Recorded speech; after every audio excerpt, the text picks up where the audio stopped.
Okay, so recap of day number 2 in Madrid.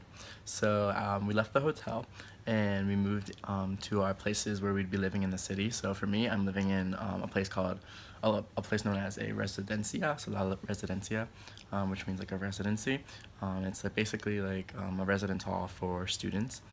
The bathrooms are like kind of small, and we like hated that at first, but then we realized that there's like bigger bathrooms down the hallway, so we've been using those now. So we took a taxi to get here the first day, and the guy like dropped us off at the wrong spot. So we were kind of like sitting around like waiting for the other kids, and didn't like know where they were.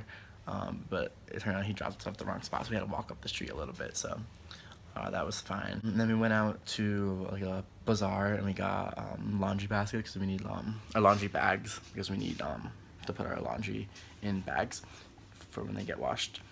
Side note, there's a cleaning lady here that like does your laundry and also like comes in and like makes your bed and like cleans your room. So it's the coolest thing ever. So we got those things. I got like a nice little laundry basket to put dirty clothes in. And then after we did that, we went to a bar because it's the drinking age in Spain is 18, so that's really cool. So, and I've never been to a bar before, so I got my first drink ever at a bar, and I got sangria, and it was fantastic. Very strong though. It hit me like really fast. And one of my friends, Annika, it was like one of the first times she had drank, I think, and she like that hit her like really hard. Like she got like dizzy like really fast. So that was interesting. So my roommate that I'm living with, his name is Ben.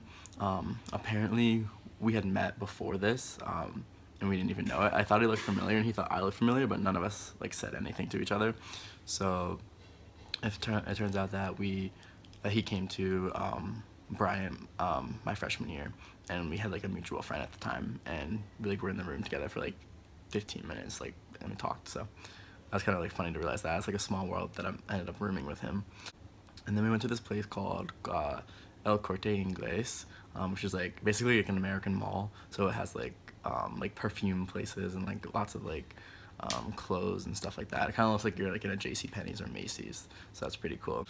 We went to La Puerta del Sol, which is like the center of Madrid, and Ben and his friend Kelly, who actually is living in Madrid again for another semester. She did it last semester, and I guess she like liked it enough or something to do it again this semester. So she kind of like knows a lot about Madrid, and she's like pretty good at Spanish too. So she's like kind of been like helping us throughout the city. So Ben and Kelly needed to get their SIM cards for their phones, so we went there to do that.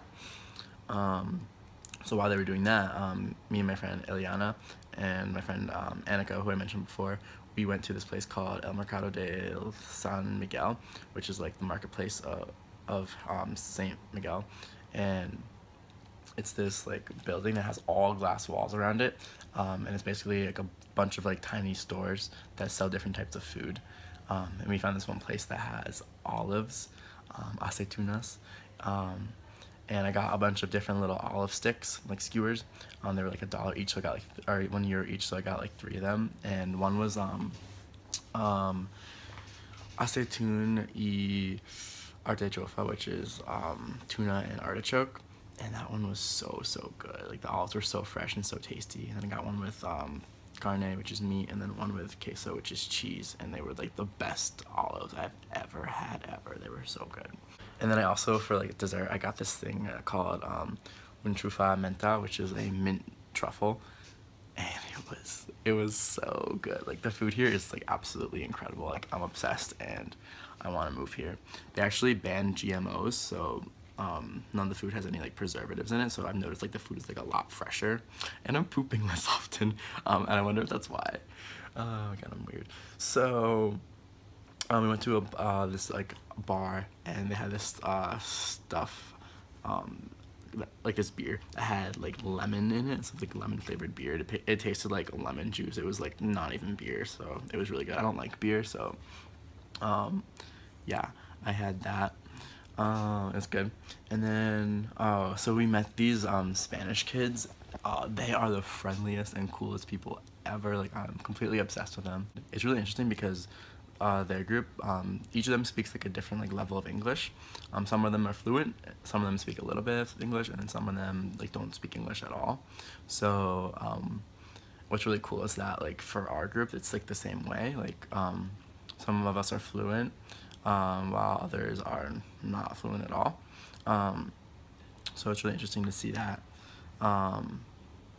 For me, I can speak like a little bit of Spanish, so I've been talking to this girl, her name is Sophia, and she speaks a little bit of English. So we've been like really trying to like teach each other like our languages, and it's perfect because like our skill levels are completely equal for each other's languages.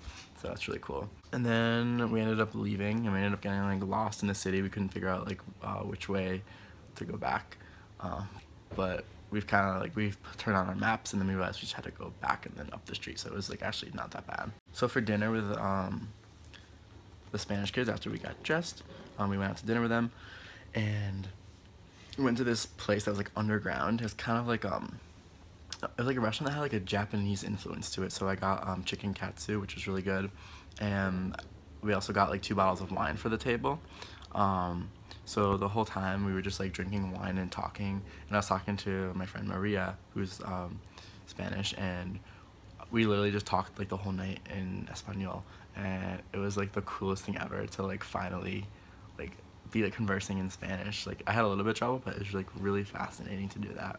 I think when you're drinking though, your Spanish gets so much better. Like so I've heard people say that, but it's like so true, because I think speaking another language is all about confidence, and when you're drunk you have a little bit more confidence, so it's easier to like speak. There's a friend in their group, and his name is Adrian, and he lived at the Residencia last semester, so those Spanish kids know him from that, and we went back to his apartment, because he's living there now, and we just like sat down and chatted, like talked about like all sorts of fun things, and that was really nice. And then we went back to the Residencia and went to sleep, and that was day number 2 in Madrid.